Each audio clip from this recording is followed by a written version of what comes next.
آپ صلی اللہ علیہ وسلم کی زندگی کا ایک وصف بچوں سے محبت کرنا، بچوں سے شفقت کرنا آپ کی زندگی کا وصف ہے۔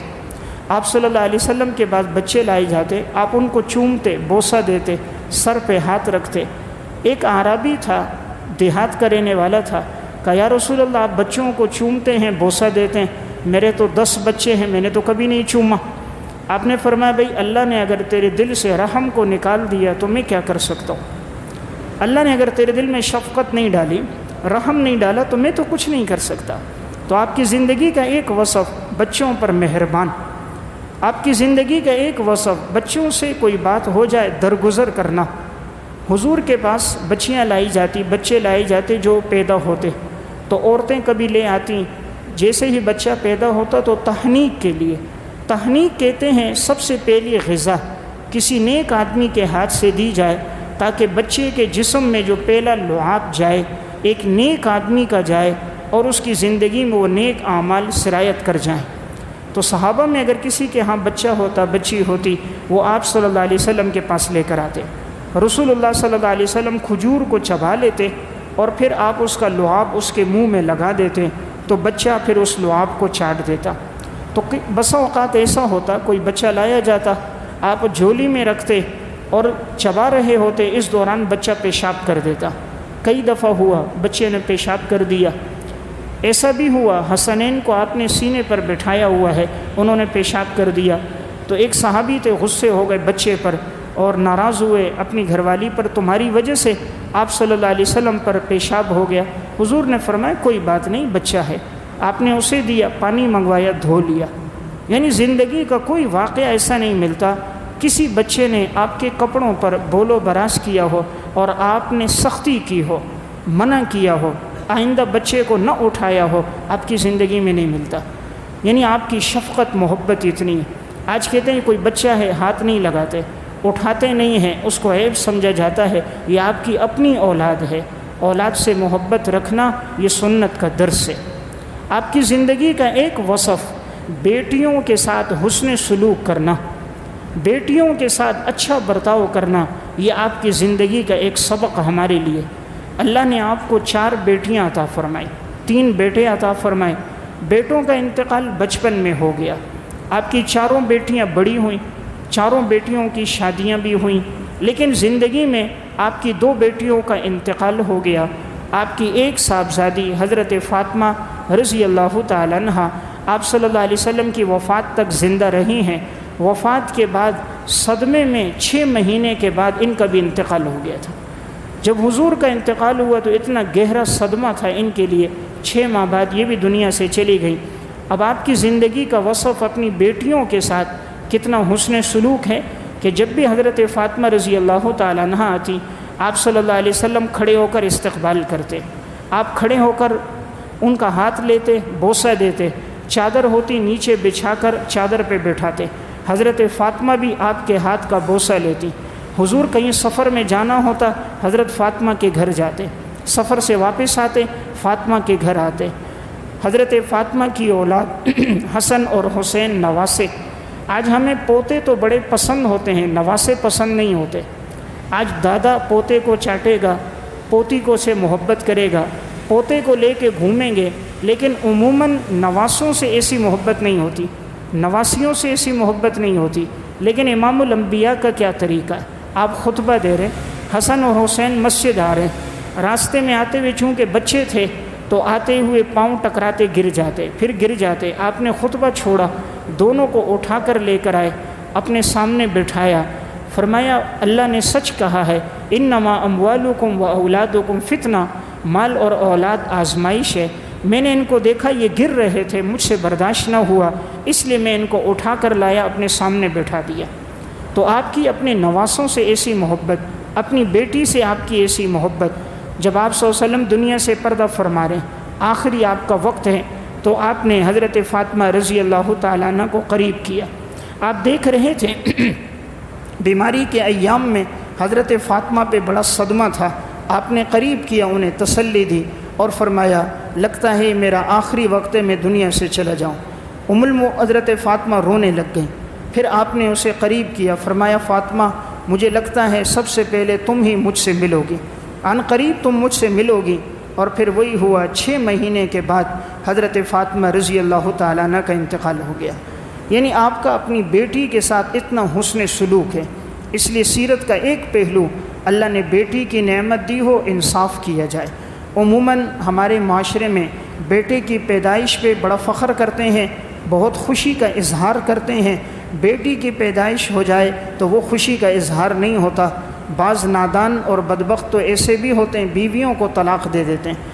آج سے چند مہینے پہلے آپ نے اخبارات میں پڑھا، بچی پیدا ہوئی، چند دن کی بچی تھی، اور اس بدبخت باپ نے پستول لے کر اسی پہ 5 فائر کر کے اپنی ہی بیٹی کو قتل کر دیا۔ یعنی ہمارے ہاں بدبختی اتنی بڑھ گئی۔ ہم کیا مشرکین مکہ کو برا بھلا کہیں، وہ بھی بچیوں کو زندہ درگور کرتے تھے، آج ہمارا بھی وہی سلوک ہو رہا ہے۔ تو سیرت کا ایک پہلو اپنی بیٹیوں کے ساتھ محبت کرنا ہے۔ اس سیرت کا یہ پہلو بھی ہے، اولاد کے درمیان عدل اور انصاف کریں۔ سیرت کا ایک پہلو، اولاد کے درمیان عدل اور انصاف کریں۔ ہمارے ہاں دیکھنے میں آتا ہے، جو بیٹا کما کے لاتا ہو اس سے بڑی محبت ہوتی ہے۔ جو بیٹا پیسہ اور دولت دے، محبت کریں۔ ایک طرف بیٹا نیک ہے، پرہیزگار ہے، صوم و صلات کا پابند ہے، دیانتدار ہے، امانت دار ہے، لیکن کما کے نہیں لاتا، بس جو کچھ ملتا ہے لے آتا ہے، زیادہ پیسہ نہیں لاتا، تو اس کی طرف کوئی ترجیح نہیں ہوتی۔ جو زیادہ لا رہا ہے، چاہے حلال کا ہے حرام کا ہے، اس کی طرف زیادہ ترجیح ہوتی ہے۔ ایسا نہیں ہونا چاہیے۔ شریعت کا پہلو اولاد میں انصاف کرنا ہے۔ صحیح بخاری کی روایت ہے، نعمان بن بشیر رضی اللہ تعالیٰ عنہ کے والد آپ صلی اللہ علیہ وسلم کے پاس آئے، اپنے بیٹے کو ساتھ لے کر آئے، کہا یا رسول اللہ، میں اپنے بیٹے کو حصہ دینا چاہ رہا ہوں اور میں آپ کو اس پہ گواہ بناتا ہوں، میں نے اپنی جائیداد میں اتنا حصہ اپنے بیٹے کو دیا ہے۔ آپ نے فرمایا کیا اس کے علاوہ اور بھی بیٹے اور تمہاری اولاد ہیں؟ اس نے کہا رسول اللہ اس کے علاوہ بھی ہے۔ آپ نے فرمایا کیا تم نے اپنے باقی بچوں کو بھی حصہ دیا؟ کہا یا رسول اللہ ان کو نہیں دیا، اس کو دے رہا ہوں، آپ کو گواہ بنا رہا ہوں۔ آپ نے فرمایا میں ظلم کے معاملے میں کبھی بھی گواہ نہیں بنتا۔ یہ ظلم کا معاملہ ہے، ایک بیٹے کو دے رہے ہو باقی کو نہیں دے رہے ہو اور تم مجھے اس پہ گواہ بنا رہے ہو، میں ظلم کے معاملے میں گواہ نہیں بنتا۔ آپ صلی اللہ علیہ وسلم گواہ نہیں بنے، منع فرما دیا کہ یہ تقسیم ٹھیک نہیں ہے۔ اس لیے اگر ایک آدمی زندگی میں تقسیم کرتا ہے، اپنی اولاد میں برابری کرے، جتنا ایک بیٹے کو نواز رہے دوسروں کو بھی حصہ دیا جائے۔ بعض نادان دوسروں کو بالکل محروم کرتے ہیں، یہ شریعت کے ضابطے کے خلاف ہے۔ ہاں اس وجہ سے زیادہ دیا جا سکتا ہے، کوئی دیانتدار ہے، پرہیزگار ہے، والدین کا زیادہ فرما بردار ہے، اسے زندگی میں کچھ زیادہ دے دیا، لیکن دوسرے کو بالکل محروم کر دینا، عاق کر دینا، اس کی اجازت نہیں ہے۔ انسان کسی کو عاق نہیں کر سکتا۔ بعض لوگ کرتے ہیں اخبارات میں دے دیا، میں نے بیٹے کو عاق کر دیا، مطلب یہ کہ اس کو میری میراث میں حصہ نہیں ملے گا۔ بھلے آپ عاق کر دو، اس کو میراث میں حصہ ملے گا۔ یہ اللہ کا حکم ہے، اللہ کا حکم ہے، یوصیکم اللہ فی اولادکم للذکر مثل حظ الانثیین، تمہاری جو بھی اولاد ہے تمہارے لڑکوں کو اتنا ملے گا جو تمہاری 2 بیٹیوں کو ملتا ہے، جو 2 بیٹیوں کا حصہ وہ 1 بیٹے کا حصہ۔ اللہ نے پورے سورہ نساء میں پورا ایک رکوع میراث کے احکامات بیان فرمائے ہیں۔ اس لیے بیٹا نافرمان فرما بردار اس کا عمل ہے، اللہ اس سے پوچھے گا اگر اس نے والدین کی نافرمانی کی ہے، لیکن میراث سے اسے محروم نہیں کر سکتے۔ میراث اللہ کا حکم ہے، اسے میراث میں حصہ ملے گا۔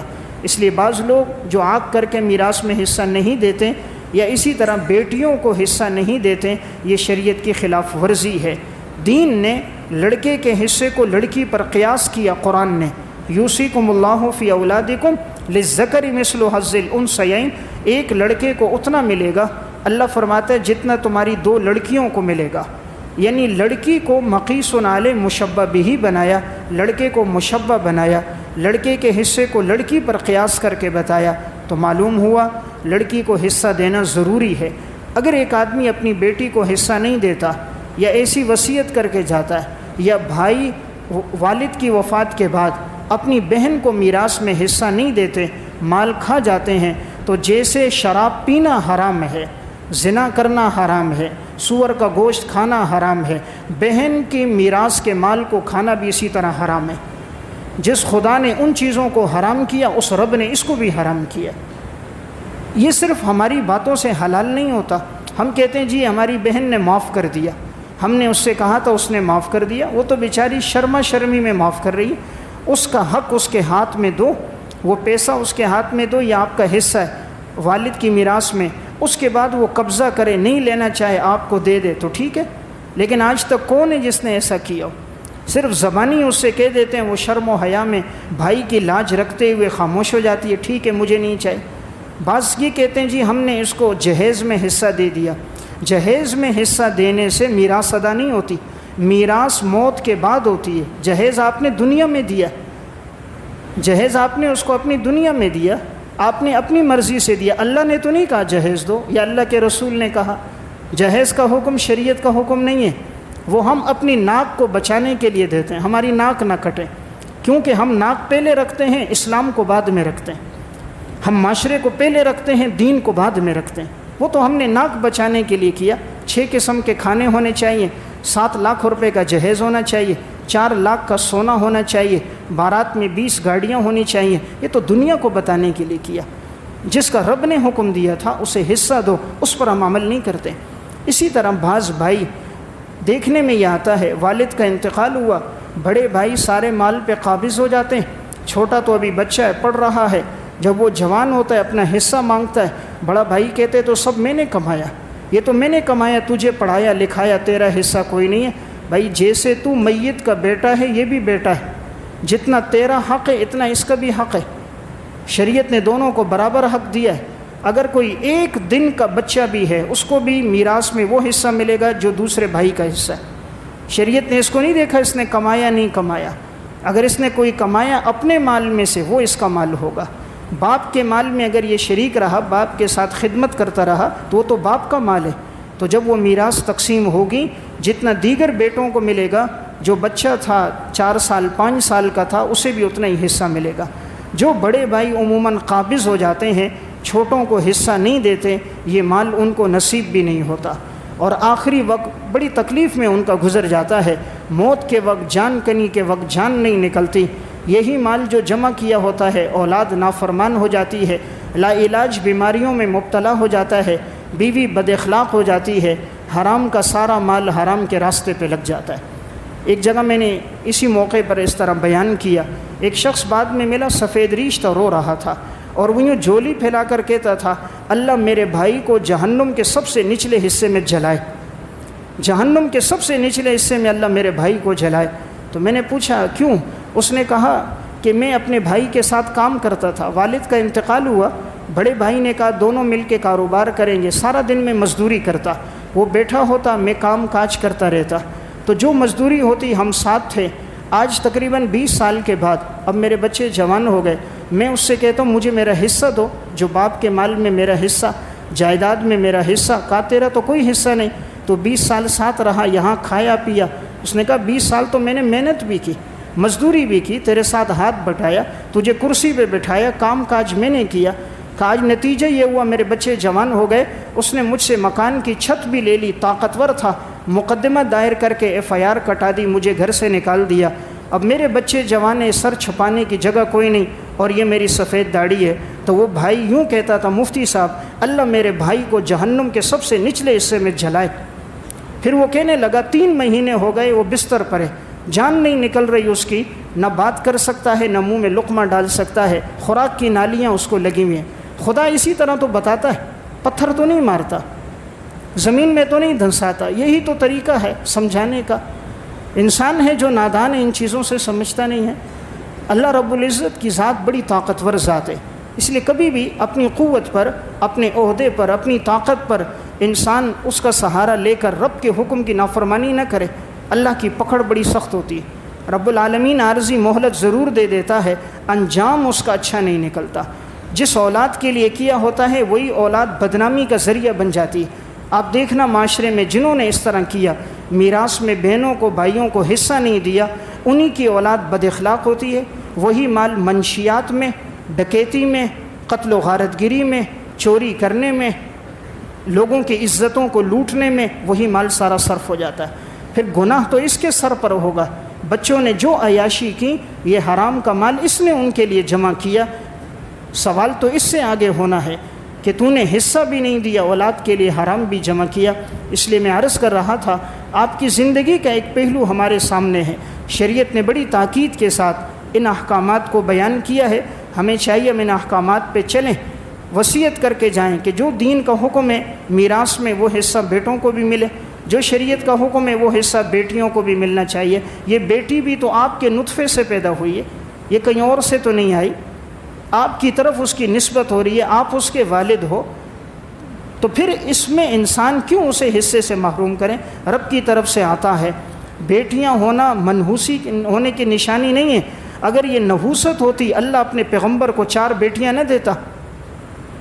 بیٹی ہونا تو فخر کی بات ہے، قرآن کریم نے اولاد میں سب سے پہلے بیٹی کا ذکر کیا، سب سے پہلے بیٹی کا ذکر کیا، بیٹے کا ذکر بعد میں کیا۔ یَهَبُ لِمَن يَشَاءُ إِنَاثًا وَيَهَبُ لِمَن يَشَاءُ الذُّكُورَ، اللہ جس کو چاہتا ہے بیٹیاں دیتا ہے، جس کو چاہتا ہے بیٹے دیتا ہے۔ اس لیے علماء نے لکھا بیٹی کا ذکر اللہ نے پہلے کیا تو جس گھر میں پہلی پیدائش بیٹی کی ہوتی ہے وہ گھر بابرکت ہوتا ہے، جس عورت سے پہلی پیدائش لڑکی کی ہوتی ہے عورت بابرکت ہوتی ہے، گھر میں اللہ تعالیٰ رحمت اور برکت کا ذریعہ بنا دیتا ہے۔ تو میں ایک بات عرض کر رہا تھا، آپ کی شریعت کے پہلو میں ایک پہلو اپنی بیٹیوں کے ساتھ محبت رکھنا، ان کے ساتھ تعلق رکھنا۔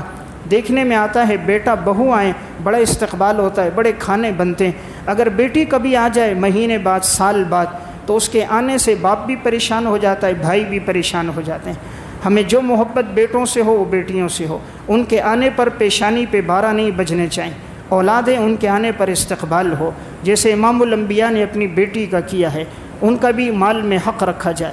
تو آپ کی زندگی کا ایک پہلو یہ تھا، آپ صلی اللہ علیہ وسلم کی زندگی کا ایک پہلو ہر انسان کو ہدایت مل جائے۔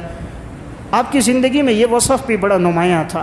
صحیح بخاری کی روایت ہے، ایک یہودی لڑکا تھا، آپ کی خدمت کرتا تھا، جب اس کا آخری وقت آیا آپ کو پتہ چلا، آپ اس کی عیادت کے لیے گئے اور اس کے قریب بیٹھے، آپ نے اس کو کہا بیٹا پڑھو اشہد ان لا الہ الا اللہ۔ اب وہ یہودی لڑکا آپ کو دیکھتا، ادھر اپنے والد کو بھی دیکھتا، تو والد نے کہا ابو القاسم کی اطاعت کرو، ابو القاسم آپ صلی اللہ علیہ وسلم کی اطاعت کرو۔ آپ نے اسے کلمہ پڑھایا، اس نے کلمہ پڑھ لیا اور پھر اس کے بعد اس کا انتقال ہو گیا۔ آپ باہر نکلے بہت خوش تھے، اللہ نے اس انسان کو جہنم سے بچا دیا۔ تو آپ کی زندگی میں امت کا بڑا درد تھا کہ کوئی آدمی جہنم میں نہ جائے، آپ کو اس کے لیے جو قربانی دینی پڑتی آپ دے دیتے، امت کو ہدایت پر لاتے تھے۔ آپ صلی اللہ علیہ وسلم کی زندگی کا ایک وصف مثال کے ساتھ بات سمجھانا۔ ایک شخص آپ کے پاس آیا، صحیح بخاری کی روایت ہے، اعرابی تھا، ان پڑھ تھا، اس کا بیٹا پیدا ہوا، اس کا رنگ سیاہ تھا، کالا رنگ تھا، یہ ذرا خوبصورت سا تھا، تو آ کر کہنے لگا یا رسول اللہ میرا بیٹا پیدا ہوا ہے، یعنی معاذ اللہ بدگمانی کر رہا تھا بیوی پر کہ میری بیوی نے کسی سے تعلق تو نہیں رکھا، یہ مجھے میرا بیٹا نہیں لگتا، میرا ہوتا میری طرح ہوتا، یہ تو سیاہ ہے۔ آپ صلی اللہ علیہ وسلم نے فرمایا تمہارے پاس اونٹ ہیں؟ ہل لک من ابل، اونٹ رکھتے ہو؟ کہا یا رسول اللہ رکھتا ہوں۔ فرمایا فما الوانھا، اونٹ کے رنگ کیسے ہیں؟ قال حمر، سرخ رنگ ہے، سرخ رنگ کے اونٹ ہیں میرے پاس۔ آپ نے فرمایا حل فیھا من اوراق، کیا اس میں کوئی مٹیالے رنگ کا اونٹ بھی ہے؟ اس نے کہا یا رسول اللہ ہاں مٹیالے رنگ کے بھی ہیں۔ آپ نے کہا جب اونٹ سارے سرخ ہیں یہ مٹیالہ کہاں سے آ گیا؟ اس نے کہا یا رسول اللہ کبھی کبھی ایسا ہو جاتا ہے کوئی رگ کسی کو کھینچ لیتی ہے، اس وجہ سے اس کا رنگ تبدیل ہو جاتا ہے۔ آپ نے فرمایا جیسے وہاں رگ کھینچ لیتی ہے یہاں بھی ہو سکتا ہے تمہارے آباء و اجداد میں کوئی ایسا گزرا ہو اور اس نے رگ کو کھینچا ہو اور بچہ اس کے مشابہ ہو، یعنی تمہاری نسل میں خاندان میں کوئی سیاہ فام گزرا ہوگا آباء و اجداد میں، تو اس کی طرف نسبت کرتے ہوئے رنگت اس کی جیسی ہو گئی۔ تو دیکھیں آپ نے بات سمجھائی، مثال سے سمجھائی۔ تو آپ کی زندگی کا ایک وصف جب آپ کے پاس کوئی آتا اور اس کے دل میں شک شبہ ہوتا آپ مثال سے سمجھاتے۔ آخری ایک زندگی کا وصف عرض کروں، آپ کی زندگی میں ایک بات دیکھی گئی، حکمت سے بات سمجھانا، سخت سے سخت معاملہ ہو حکمت سے بات سمجھانا آپ کی زندگی کا وصف تھا۔ مسند احمد کی روایت ہے، ایک نوجوان ابھی اسلام لے کر آیا، لیکن اس کی زندگی میں زنا کا گناہ تھا، چونکہ جاہلیت میں شراب پیتے تھے، زنا کرتے تھے، ابھی اسلام کے احکامات سے واقف نہیں ہے۔ آپ صلی اللہ علیہ وسلم کے قریب آیا، کہا یا رسول اللہ مجھے معاذ اللہ زنا کی اجازت دیجیے۔ زنا کرنے کی اجازت مانگ رہے، کس سے؟ امام الانبیاء سے۔ آج میری اور آپ کی طرح کوئی ہوتا ہاتھ پکڑ کے ہم مسجد سے نکال دیتے، اس پہ فتویٰ بھی لگا دیتے۔ آپ نے اپنے قریب بلایا، اپنے نزدیک بٹھایا، بٹھا کر کہا یہ بتاؤ اگر کوئی تمہاری والدہ کے ساتھ یہ حرکت کرے زنا تمہیں پسند ہے؟ اس نے کہا نہیں یا رسول اللہ۔ آپ نے فرمایا کوئی تمہاری بیٹی کے ساتھ کرے پسند ہے؟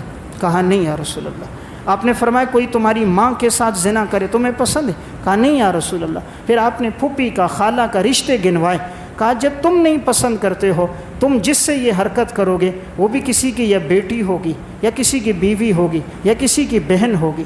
آپ نے قریب کیا، اپنا دست مبارک اس کے دل پہ رکھا اور آسمان کی طرف نگاہ ڈالی، اللہ سے دعا کی اللہم طہر قلبہ واغفر ذنبہ حسن فرجہ، اے اللہ اس کے گناہ معاف کر دے، اے اللہ اس کے دل کو پاک کر دے، اے اللہ اس کو عزت والا، ناموس والا بنا دے۔ حضرت انس بن مالک کہتے ہیں وہ دن وفات کا دن ہے، ہم نے اس نوجوان کو کبھی مدینہ میں آنکھ اٹھا کر پھر چلتے بھی نہیں دیکھا۔ اتنی شرم و حیا، اتنی پاک دامنی پھر گزری، کہا کبھی اس نے آنکھ بھی نہیں اٹھائی، جہاں چلتا تھا یوں سر جھکا کے چلتا تھا، ساری زندگی پاک دامنی میں گزر گئی۔ تو آپ کے سمجھانے کا کیا انداز ہے، تو آپ نے قریب بلا کر کتنی محبت سے سمجھایا، نفرت نہیں کی، مارا نہیں، دعا کی، دل پہ ہاتھ رکھ کر دعا کر دی۔ دل کو پلٹنا تو میرے رب کا کام ہے، ہمارا کام دعا کرنا ہے، اس کے لیے ہم دعا کریں اللہ اس کو ہدایت دے۔ دل سے دعا تھی، آپ نے دعا فرمائی، اللہ نے اس کی زندگی پلٹ دی۔ تو میں نے عرض کیا آپ کی زندگی کا ایک وصف حکمت کے ساتھ بات سمجھانا، تو اللہ تعالیٰ نے آپ کو وہ اوصاف دیے جو اللہ نے کسی اور کو یہ اوصاف نہیں عطا کیے۔ اللہ نے آپ کو وہ ذہانت دی، بڑے سے بڑے جھگڑے آپ کی ذہانت سے ختم ہو جاتے۔ آپ صلی اللہ علیہ وسلم کی آمد سے پہلے، بعثت سے پہلے، ابھی آپ کو نبوت نہیں ملی، مشرکین مکہ بیت اللہ کو تعمیر کر رہے ہیں، مشرکین نے اپنے مال سے بیت اللہ کو تعمیر کیا۔ جب یہ مکمل ہو گیا، حجر اسود کو لگانے کی باری آئی، جھگڑا شروع ہو گیا۔ ہر قبیلے کا سردار کہتا میں لگاؤں گا، دوسرا کہتا میں لگاؤں گا، جھگڑا تھا۔ کسی نے مشورہ دیا جو سب سے پہلے کل بیت اللہ میں داخل ہوگا، وہ جو رائے دے گا اس کی رائے پر عمل ہوگا، وہی لگائے گا۔ اگلے دن اتفاق سے سب سے پہلے بیت اللہ میں آپ صلی اللہ علیہ وسلم داخل ہوئے۔ سب کی زبان سے نکلا صادق اور امین آ گئے، صادق اور امین آ گئے۔ حضور آئے اور آپ کے سامنے بات رکھی گئی، جھگڑا ہو رہا ہے۔ آپ نے فرمایا چادر لے کر آؤ، بڑی چادر لائی، اس کو ڈالا، اس پہ حجر اسود کو رکھا۔ آپ نے فرمایا ہر قبیلے کا سردار چادر کا ایک کونا پکڑ لے۔ ہر قبیلے کے سردار نے چادر کے کونوں کو پکڑا، سب اٹھا کر لے کر گئے۔ تو گویا سب نے حجر اسود میں مدد کی۔ جب بیت اللہ کے قریب پہنچے، آپ نے اپنے دست مبارک سے بیت اللہ میں نصب کیا۔ یعنی اللہ نے کیسی ذہانت دی کہ جہاں ایک ایک لڑائی میں لاکھوں لوگ مارے جاتے تھے اور اب فتنہ فساد شروع ہو گیا، اور وہ لوگ کٹورے میں خون رکھ کے ہاتھ ڈبورے، مر جائیں گے، مٹ جائیں گے، حجر اسود کو ہم لگائیں گے۔ لیکن آپ کا ایسا فیصلہ جس نے فتنے فساد کو ختم کر دیا، تو اللہ نے حکمت، دانشمندی، ذہانت اور عقل بھی آپ کو سب سے زیادہ دی تھی۔ تو یہ میں نے آپ کی زندگی کے چند اوصاف رکھے ہیں، ربیع الاول کا تقاضا ہے ہم یہ اوصاف اپنی زندگی میں لے کر آئیں۔ اللہ ہم سب کو عمل کی توفیق دے۔